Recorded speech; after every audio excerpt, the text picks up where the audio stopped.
Durante mucho tiempo, la Edad Media ha sido objeto de muchas bromas cuando se trata del tema de la higiene. Viviendo en el siglo XXI, damos muchas cosas por sentadas, especialmente cuando se trata de la sanidad. Descrito como uno de los trabajos más asquerosos de la historia, el agricultor de Gong, o limpiador de Gong, desempeñó un papel vital para mantener el mundo medieval como un lugar más higiénico. A menudo ignorado y subestimado, el agricultor de Gong era responsable de la limpieza de pozos negros, letrinas y cualquier otro lugar donde se desechaban los residuos. El trabajo no solo era repugnante y físicamente exigente, sino que también era francamente peligroso. Así que viajemos en el tiempo y veamos uno de los trabajos más desagradables de la Edad Media, el agricultor de Gong.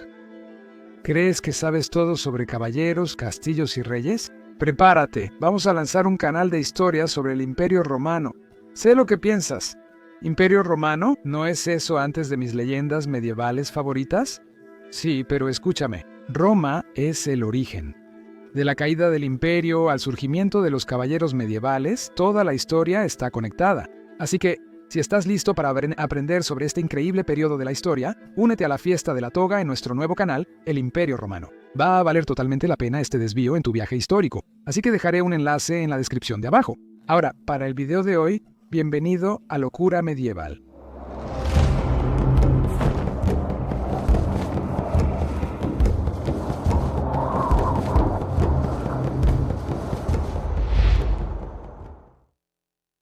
Suciedad del centro.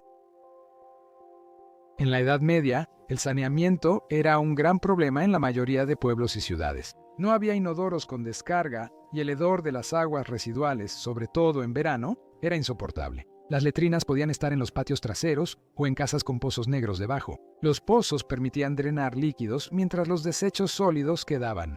Necesitaban ser limpiados regularmente cuando el olor se volvía insoportable, aunque un pozo negro bien construido podía dejarse hasta un año antes de necesitar limpieza. Y aquí es donde entraba el agricultor de excrementos, o Gaunschfirmer. La palabra gong viene del antiguo inglés gan, que significa ir, y se usaba para referirse a una letrina y su contenido. Los agricultores de excrementos eran llamados hombres nocturnos por su horario. Solo con un balde y una pala, su trabajo iniciaba a las 9 de la noche y terminaba a las 5 de la mañana. En su libro de 1562, Encuesta de Londres, Juan Stowe escribió: «Ningún agricultor de excrementos podrá transportar ordures antes de las 9 de la noche». Seamos sinceros, nadie quería ver un carro lleno de cubetas con excremento humano coagulado, o tierra nocturna, como se decía de día. Por eso los agricultores de excrementos solo trabajaban de noche. En los siglos XIV y XV, se construyeron baños públicos en ciudades principales como Londres, edificados sobre el río Támesis. Los desechos podían ser arrastrados por la marea, pero la mayoría en zonas urbanas usaba baños comunales. Se llamaba casa de desahogo o retrete privado, con asiento de madera y agujero, usualmente construida fuera y detrás de la casa. En los castillos, el baño o garderobe solía sobresalir de una pared exterior. Tenía un agujero en el piso y los desechos a menudo caían en un río. Si uno corría junto al castillo o una zanja, periódicamente debía limpiarse. Para el año 1500, el castillo de Newcastle había sido mayormente abandonado y había suficiente desecho dejado atrás como para llenar el equivalente moderno de 30 contenedores de envío. Los pozos negros en castillos y grandes casas señoriales podían tardar meses o incluso años en llenarse. En el palacio de Hampton Court, Primera Isabel se disgustaba mucho por el olor al vaciarlos, que se iba a pasar un tiempo a la casa de alguno de sus cortesanos hasta que terminara ese desagradable asunto. Por su arduo trabajo, los agricultores de letrinas de Hampton Court recibían 6 peniques diarios, un buen salario para mediados del siglo XVI.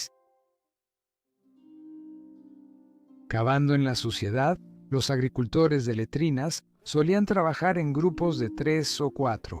Un hombre palea la suciedad, otro sube los cubos con cuerda y los demás llevan las cargas fétidas al carro. También debían atacar a los ladrones que atraparan intentando subir por el conducto del retrete hacia la casa, algo que ocurría con frecuencia. Los agricultores de excremento llevaban niños para ayudarlos en su trabajo. Debido a que sus cuerpos eran más pequeños, les resultaba más fácil meterse en los conductos y fosas. Además de rastrillar el excremento, por lo que adquirieron el apodo de rastrilladores, también se esperaba que lavaran los conductos.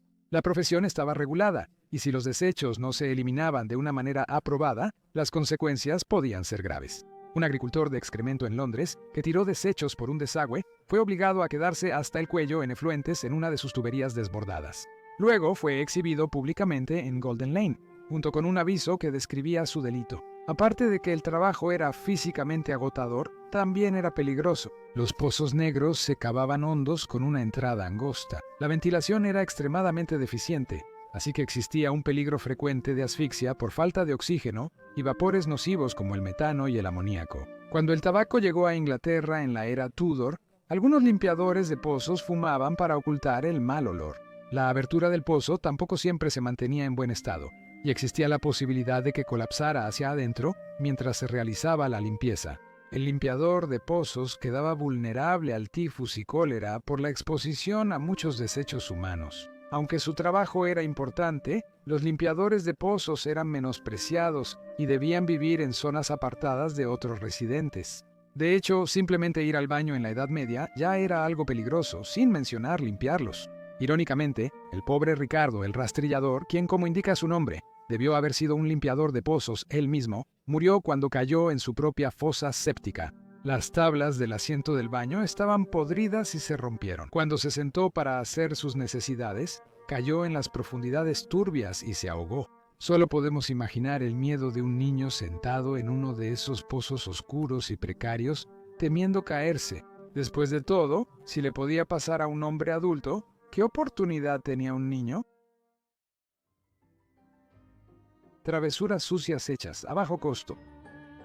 Uno de los pocos beneficios de su detestable trabajo era la regla de el que lo encuentra, se lo queda. Los recolectores revisaban los desechos. Sí, de verdad, todo lo que encontraban en la suciedad era suyo para quedarse, y era sorprendente lo valiosos que podían ser algunos objetos encontrados en las letrinas. Joyas, como un anillo perdido en el heno al limpiarse una dama, o monedas extraviadas cuando un hombre se bajaba los pantalones. Los desechos recolectados se esparcían de inmediato en terrenos comunes o se llevaban a un vertedero conocido como laystalls, que normalmente se encontraba en los límites de la ciudad. En el caso de Londres, la porquería se arrojaba a la orilla del río para ser cargada en barcos de estiércol. A finales del siglo XV, limpiar un retrete costaba 2 chelines por tonelada más cargos extra, para que el excremento se transportara en un barco de estiércol. Los recolectores recibían buen pago de los agricultores reales porque las heces eran un excelente fertilizante. Algunos vertederos ocupaban áreas enormes. En Mount Pleasant, en lo que hoy es Clerkenwell en Londres, el sitio cubría alrededor de 75 acres para finales del siglo XVIII. Raspa la suciedad. La mayoría de las ciudades se esforzaba por mantener limpias sus calles. En muchas ciudades, los habitantes eran responsables de limpiar las calles. En 1605, una ordenanza en Oxford exigía que los ciudadanos limpiaran la calle frente a su puerta cada sábado por la tarde.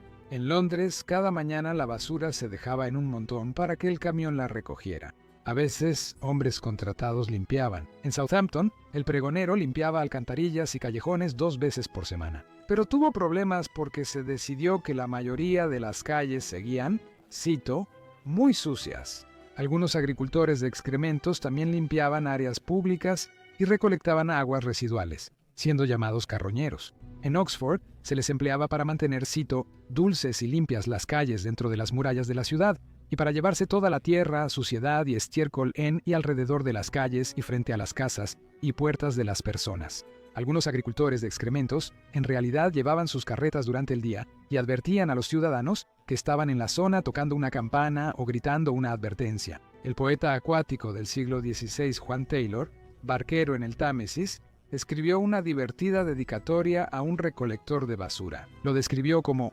cito, dominador de los montones de estiércol, señor de la tierra y buscador privado de todos los basureros y montones de porquería. Limpiador simple y compuesto, limpiador y evitador de lo más turbio, asesino, excrementicio, desechos, porquería y basura, invasor, dispersador, esparcidor, consumidor y confusor de olores ofensivos, desagradables, aromas, fragancias y vapores, quien presumía al hablar de los apestosos y tardianos de la ciudad.